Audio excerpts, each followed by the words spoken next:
All right, let's jump straight into this explainer. I want you to try a little thought experiment with me. Imagine you trap your nemesis in a rocket ship and blast them directly toward a black hole. You're watching from a perfectly safe distance, just waiting for them to cross that terrifying threshold, the event horizon, right? The ultimate point of no return. Naturally, you'd probably expect to see them violently accelerate, getting sucked in like they hit a cosmic vacuum cleaner. But strangely enough, that is absolutely not what you see. If you were to take a snapshot, a cosmic photograph of this exact moment, you wouldn't see them disappear into the dark. Instead, the mathematics of curved spacetime dictate that you would literally see their time slow down. From your safe little vantage point, they would look completely frozen right at the edge of the event horizon. The light coming from their ship would just get dimmer and stretch out, turning redder and redder in a process we call redshift, until they just sort of fade away. But they never actually seem to cross the line. To wrap our heads around why this wild optical illusion happens, we have to rethink our entire mental map of the universe. And to figure out how we map these bizarre cosmic phenomena, we first have to talk about the massive paradigm shift from Isaac Newton to Albert Einstein. For the longest time, we relied on Newton's version of gravity, which basically assumed objects just somehow attracted each other across vast, empty distances. But then Einstein comes along and completely flips the script. He shifted us away from Newton's confusing, invisible pulling forces to a highly visual, curved geometry of space. I want you to try picturing spacetime like a giant, stretched-out trampoline. A massive star doesn't just sit there on top. It sinks deep into the fabric, creating steep curves that dictate exactly how everything else around it has to move. Now, what's fascinating is that even Newton himself kind of doubted his own theory. As he wrote, the idea of objects acting on each other through a total vacuum without anything connecting them was just a massive absurdity to him. He knew his math worked, but the actual why was missing. That historical doubt perfectly set the stage, over 2 centuries later, for Albert Einstein's field equations to completely redraw our map of the universe and finally provide the visual mechanism that Newton was missing. Which brings us to our very first spacetime map, the light cone. Try this real quick. Visualize a bright flash of light going off right above your head. As time moves forward, that light spreads out into a growing bubble. Because absolutely nothing can travel faster than light, your entire future, everything you can ever do, see, or influence, is trapped inside this cone-shaped bubble. The only way you could ever escape your bubble is to travel faster than the speed of light, which, as we know, is physically impossible. This visual tool is exactly how physicists map out cause and effect across the entire universe. Following the history of physics is honestly a lot like watching old-world cartographers fill in the blank, terrifying edges of a map just piece by mathematical piece. Einstein publishes his equations in 1915, but they were notoriously brutal to solve. Yet just a year later, we get the first exact solution. Then, over the next few decades, brilliant minds push those equations to their absolute limits, visualizing everything from the catastrophic death of massive stars to the swirling, chaotic physics of rotating black holes. And it's incredibly cinematic how that first exact solution came about.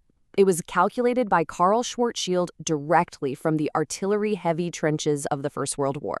He was literally stationed on the Eastern Front, calculating artillery trajectories for the German army, when he somehow managed to solve Einstein's insane math for a perfectly spherical, non-rotating mass. He mailed his solution back to a totally stunned Einstein with this amazingly humble note: "The war treated me kindly enough, in spite of the heavy gunfire, to allow me to get away from it all and take this walk in the land of your ideas." Just incredible. But Schwarzschild's map had a bit of a problem. Actually, it had 2 terrifying spots where the math completely broke down and threw out impossible infinities. In physics, we call this a singularity. Try to picture it like a literal tear in the photographic paper of the universe, a spot where the math just fractures and your map stops working entirely. One of these singularities was right at the dead center of the mass, and the other was at a specific distance from the center, what we now call the event horizon. By finding these fractured spots, Schwarzschild accidentally gave birth to the preposterous theoretical concept of the black hole. For a really long time, scientists desperately tried to find a physical law that would prevent this from happening in reality. They knew when a star runs out of fuel, gravity yanks everything inward.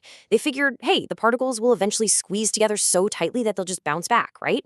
But physicists like Superman Trenzer-Secker and J. Robert Oppenheimer proved that for the absolute heaviest stars, nothing can stop it. When the fuel is gone, the contraction just continues indefinitely, violently crushing the entire star down into a tiny, infinitely dense point. Now, remember that frozen in time illusion with your nemesis at the event horizon? Oppenheimer realized it was literally just a glitch from a bad mathematical map. Think about the map of the Earth we all use on our phones, the Mercator projection. It hugely distorts the size of Greenland just to keep navigation angles clean. Well, Schwarzschild's original map distorted time at the event horizon in a similar way. But if you just swap out your mathematical coordinates and create what's called a Kruskal-Zekeres diagram, that frozen singularity at the edge vanishes entirely. I want you to try another visual exercise for me. With these new coordinates, you can picture the black hole like a giant space waterfall. Imagine space itself is water flowing inward. Step 1. When you're outside the black hole, you have to swim incredibly hard against this cosmic current to escape. Step 2. Right at the event horizon, space is falling inward exactly at the speed of light. Step 3. Once you cross that line, space is flowing inward faster than the speed of light. And since nothing swims faster than light, you are unavoidably swept right into the singularity. It is a terrifying yet stunningly beautiful way to picture it. So, to push Einstein's math to its absolute extreme, physicists use this brilliant visual tool called a Penrose diagram. Think of it as taking a photograph of the cosmos through the universe's ultimate fisheye lens. It takes infinite distance, the infinite past, and the infinite future, and brilliantly morphs it all into a single, manageable, diamond-shaped map you can look at on a desk.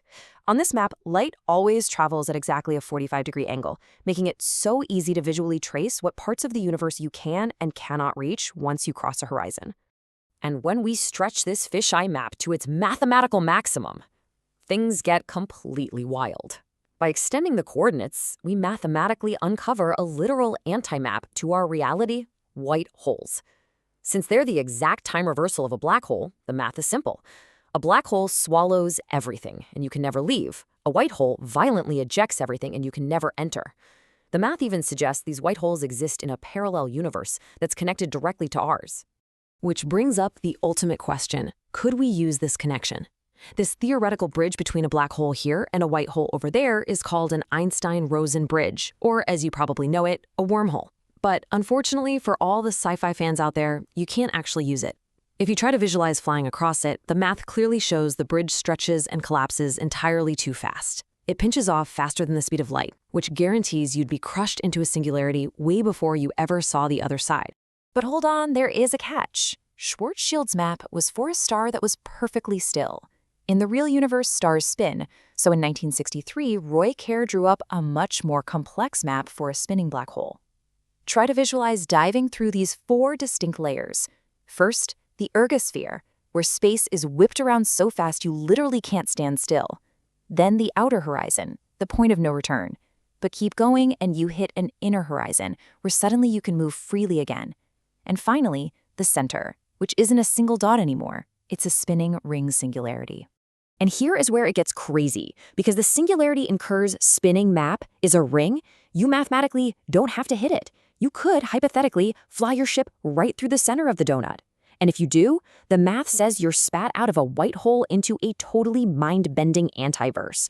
Just picture the contrast. In our reality, gravity pulls inward, but in this antiverse on the other side, gravity violently pushes matter outward.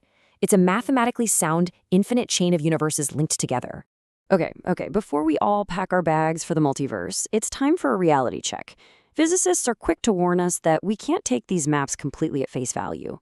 See, these maps of stable wormholes and infinite parallel universes rely on eternal black holes existing in perfectly empty universes.